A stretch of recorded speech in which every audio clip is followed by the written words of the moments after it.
ముఖ్యమంత్రి రేవంత్ రెడ్డిపై BRS working president KTR తీవ్రస్థాయిలో విమర్శలు గుప్పించారు. గత 2 ఏళ్లుగా రోజుకో కేసు అంటూ లీకులు ఇస్తూ రాజకీయాలు చేస్తున్నారని ఆరోపించారు. కెమెరాల ముందు వచ్చి మాట్లాడే ధైర్యం సీఎం రేవంత్ రెడ్డికి లేదని వ్యాఖ్యానించిన కేటీఆర్ చిట్చాట్ల పేరుతో వెనుక దాక్కోవడం కరెక్ట్ కాదన్నారు.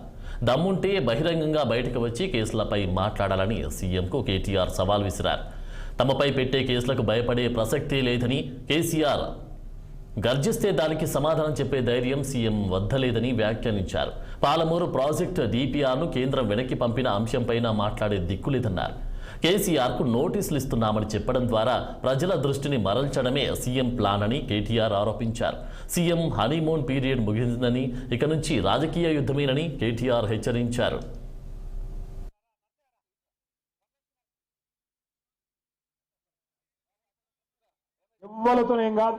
కాంగ్రెస్ వాళ్ళకి అంత ధైర్యం కూడా లేదు.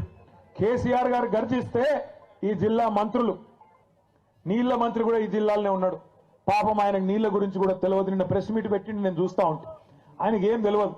ఏమన్నా అంటే నేను ప్రిపేర్ అయ్యి రాలే, రేపు వస్తా అంటాడు. మళ్ళా ఒక ఆయననేమో ప్రిపేర్ అయ్యి రాడు, ఇంకొక ఆయనేమో నీళ్లు వాటర్ నేను ఎక్కువ చెప్పా ఆయన గురించి. గిసంటోళ్ళు ఈ జిల్లా మంత్రులు. ఏం తెలుసు వీళ్ళకు? నీళ్ల గురించి తెలుసా? ప్రజల అవస్థల గురించి తెలుసా? అడ్డమైన అబద్ధాలు చెప్పి అర్రాసు పాటవాడి ఇవాళ అడ్డదారిలో అధికారంలోకి వచ్చి కూర్చున్నారు. మీదికెళ్ళి ఇవాళ హుంకరిస్తా ఉన్నారు, బెదిరించే ప్రయత్నం చేస్తున్నారు. ఇవాళ బెదిరింపులు పనిచేయకపోవడంతో కొత్త కథ ఎత్తుకున్నారు. ఏమని?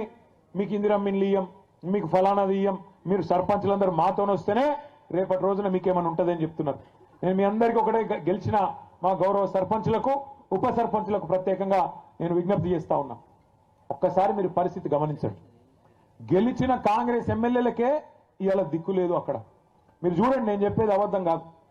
ఒక ఎమ్మెల్యే గారు, కాంగ్రెస్ ఎమ్మెల్యే నిజామాబాద్ జిల్లాలో, కామారెడ్డి జిల్లాలో, ఇక రేవంత్ రెడ్డి గారు నిధులు ఇస్తలేడు అభివృద్ధికి అని చెప్పి ప్రపంచ బ్యాంకుకు ఉత్తరం రాసిండు ఆయన. అయ్యా నాకు ఒక 100 కోట్లు ఇవ్వండి, మా ముఖ్యమంత్రి గారు పైసలు ఇస్తలేడు, అభివృద్ధికి పైసలు లేవంట అని ఆయన ఉత్తరం రాసుకున్నాడు. అట్లాగే ఇంకొక ఎమ్మెల్యే గారు, మహబూబ్ నగర్ జిల్లా ఎమ్మెల్యే గారు, కాంగ్రెస్ ఎమ్మెల్యే ఎన్ఎం శ్రీనివాసరెడ్డి, ఆయన కుల్లో చెప్తున్నాడు, కాంగ్రెస్ ఎమ్మెల్యేలకు పైసలు లేవు, ప్రభుత్వం దగ్గర డబ్బులు లేవు, మాకు పెళ్లిళ్లకు పేరెంటాలకు పోవడం తప్ప మాకు ఏ పని లేకుండా పోదు అని చెప్పి ఆ ఎన్ఎం శ్రీనివాసరెడ్డి గారు చెప్తా ఉన్నాడు. ఇది మీకు ఎందుకు చెప్తున్నా అంటే, గెలిచిన ఎమ్మెల్యేల పరిస్థితి ఇట్లా ఉన్నది. వాళ్ళు అనుకుంటున్నారు, కాంగ్రెస్ ఎమ్మెల్యేలు మేము అనుకుంటే సర్పంచులను ఇబ్బంది పెట్టగలుగుతామని వాళ్ళు అనుకుంటున్నారు. కానీ మీకు రక్షణగా నిలబడేది, మీకు రక్షణకు వచ్చేది, మీ హక్కులను కాపాడేది ఒకరే ఒక్కరు,